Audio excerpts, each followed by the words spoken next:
is actually with the issue of reporting.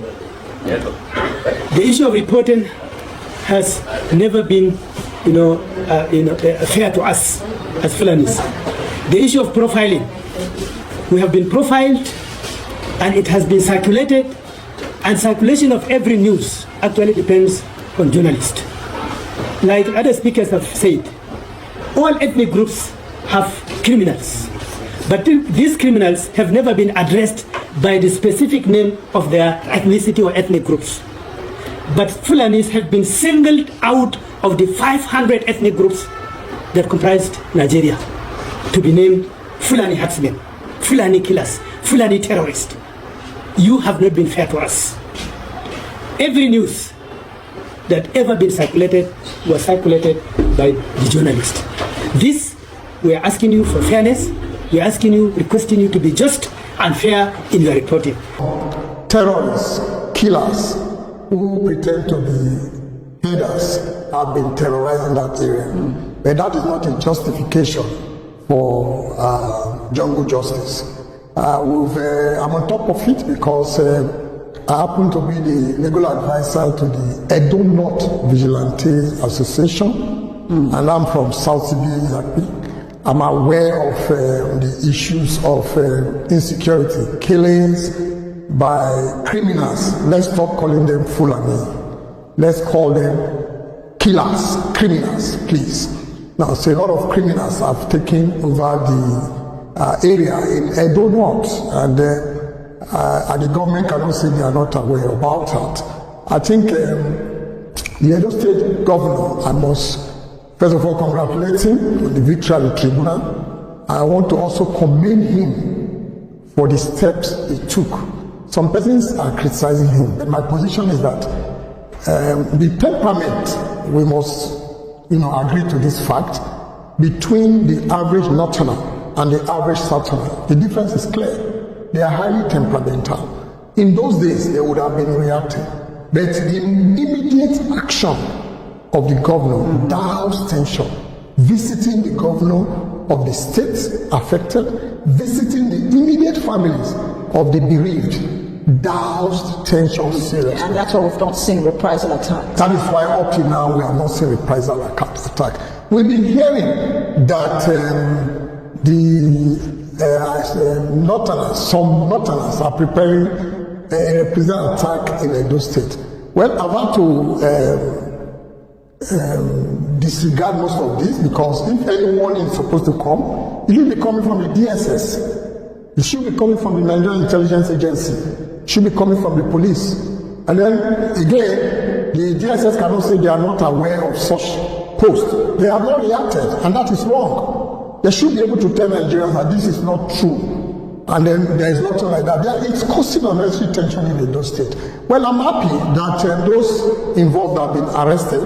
I've always advised the vigilante operators. And by the way, vigilantes were formed by the communities, by themselves, before government came in.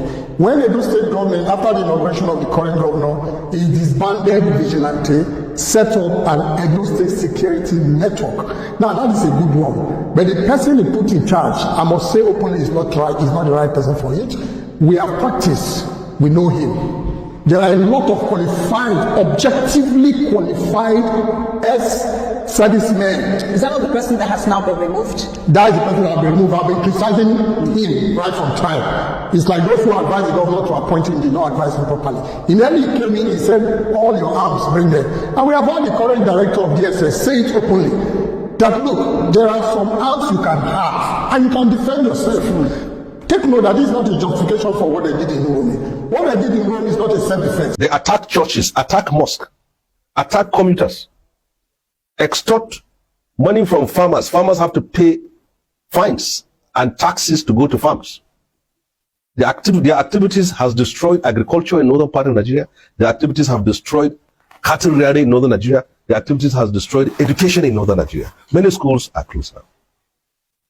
You have a duty, a responsibility as educated Fulanis, of which we are, to reach out to your people that crime does not pay. 10 to 15 years on banditry has not produced one billionaire among the bandits.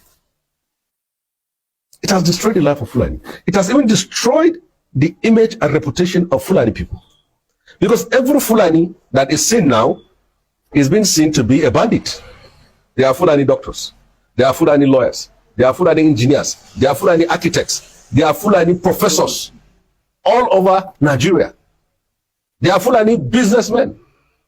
But criminality of these bandits that are mostly Fulani has destroyed the name, the image, the reputation of every Fulani man. How does that help us? How? Don't take lightly your mission. Your mission is very important. It's important for the peace, for the unity, for the progress and security of Nigeria. Northern part of Nigeria used to be one of the most peaceful parts of this country here. But you know what? If you see your face now, someone will think you're a bandit. Looking at you now, someone will think you're a bandit. Just because your ethnic group are involved in it. So I will use this opportunity to assure you of my own full support.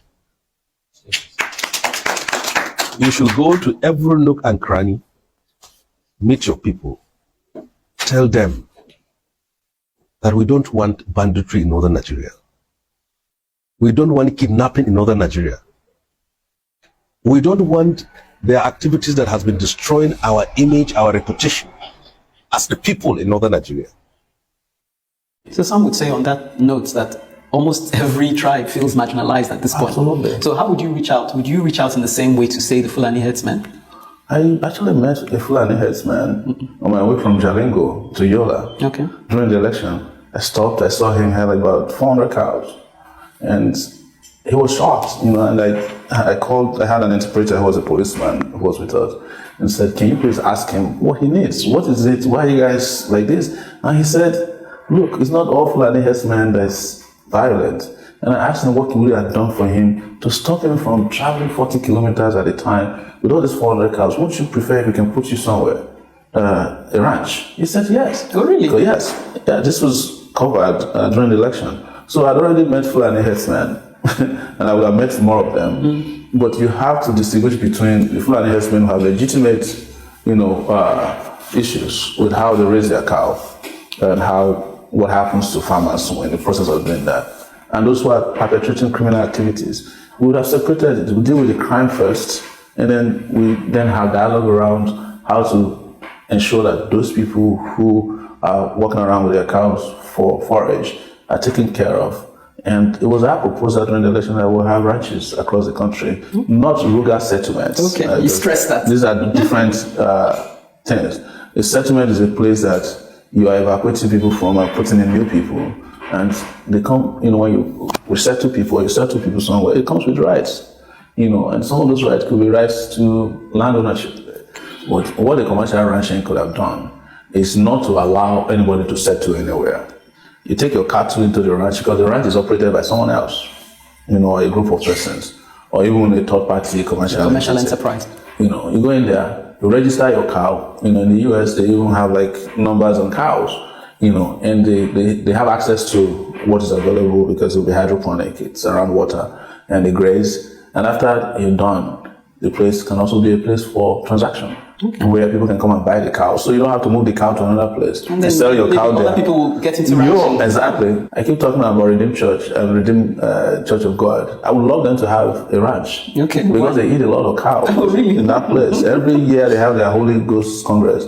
They eat about 20,000 cows. Why can't they have a ranch? You know, the beef industry is a $3 billion industry.